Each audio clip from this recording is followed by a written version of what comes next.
నేను 95లో సినిమా ఇండస్ట్రీకి ఎంట్రీ ఇచ్చాను. 95 ఓకే 96లో సినిమాలు ఏది దొరకలేదు, స్ట్రగ్లింగే. 97 నుంచి నాకు జుట్టు నవీన్ అని పేరు, ఫుల్ లాంగ్ హెయిర్, ఇంతవరకు ఉండేది హెయిర్, స్టైలిష్గా లుక్ ఉండేది. అప్పుడు జుట్టు నవీన్ అందరికి కూడా, ఈరోజు కూడా చాలా మొబైల్స్లో జుట్టు నవీన్ అని ఉంటుంది. ఆ తర్వాత నా జుట్టు ఊడిపోయింది, ఏదో ఇక సినిమా స్ట్రగుల్స్లో గడ్డం పెరిగింది. తర్వాత చిన్నగా గడ్డం నవీన్ మొదలైంది. జబర్దస్త్ పోయిన తర్వాత మా మేడం రోజా గారు పెట్టిన పేర్లు చాలా ఉన్నాయి.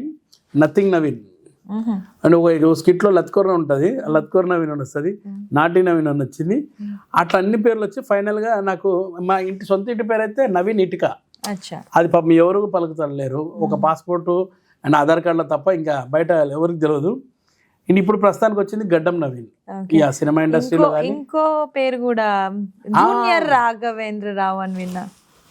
గ్రేట్ మేడం, అది అయితే నిజంగా నేను నా లైఫ్లో మర్చిపోలేని అచీవ్మెంట్. జూనియర్ రాఘవేంద్రరావు అలా కనబడము, ఆయనలాగా నేను చేయడం, గురుగారు లాగా, నాకు చాలా హ్యాపీ మేడం. ఆ పేరు కూడా ఉంది. సో మీరు హ్యాపీ ఆ పేరు వచ్చినందుకు? చాలా హ్యాపీ మేడం. ఈ రోజు నిజంగా చెప్పాలంటే ఆ పేరు వల్లనే నాకు చాలా ఈవెంట్స్ కానీ సినిమాలు కానీ చాలా వస్తున్నాయండి. సో ఆయన పాత్రలో ఏమన్నా నడవాలనుకుంటున్నారా? డైరెక్షన్ అంటే ఇప్పుడైతే ప్రస్తుతం యాక్టింగ్ చేస్తున్నారు. యాక్టింగ్ మేడం, డైరెక్షన్ అనేది చాలా పెద్ద వర్క్ మేడం. అది చాలా కాన్సన్ట్రేషన్ చేయాలి వర్క్, అండ్ దాన్ని చేయాల్సిన వాళ్ళే చేయాలి. మనం ఎవరు పడితే అలా చేస్తే చండాలంగా ఉంటుంది. అది చాలా పెద్ద వర్క్ మేడం అది. సో మరి మీరు జబర్దస్త్ ఏమో ఫుల్ కామెడీ, ఈ సినిమాలనేమో మరి విలన్ క్యారెక్టర్స్ అని అంటున్నారు. సో రెండింటిని బ్యాలెన్స్ ఎలా చేస్తారా మేడం? యాక్చువల్గా నేను ఫస్ట్ వచ్చిన హీరో ఫ్రెండ్స్లో, ఆ తర్వాత హెంచ్మెన్కి వెళ్ళిపోయాను, టోటల్ బ్యాక్గ్రౌండ్లో అయిపోయినా.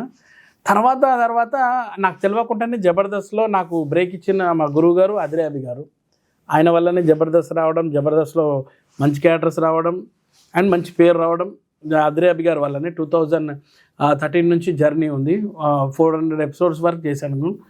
తర్వాత నాకు రాఘవేంద్రరావు గారు వేషం వేసిన మన అవినాష్ కార్తిక్, వాళ్ళిద్దరికి క్రెడిట్ వాళ్ళిద్దరికే పోతుంది మేడం. వాళ్ళు నిజంగా వాళ్ళ వల్లనే ఆ క్యారెక్టర్ రావడం.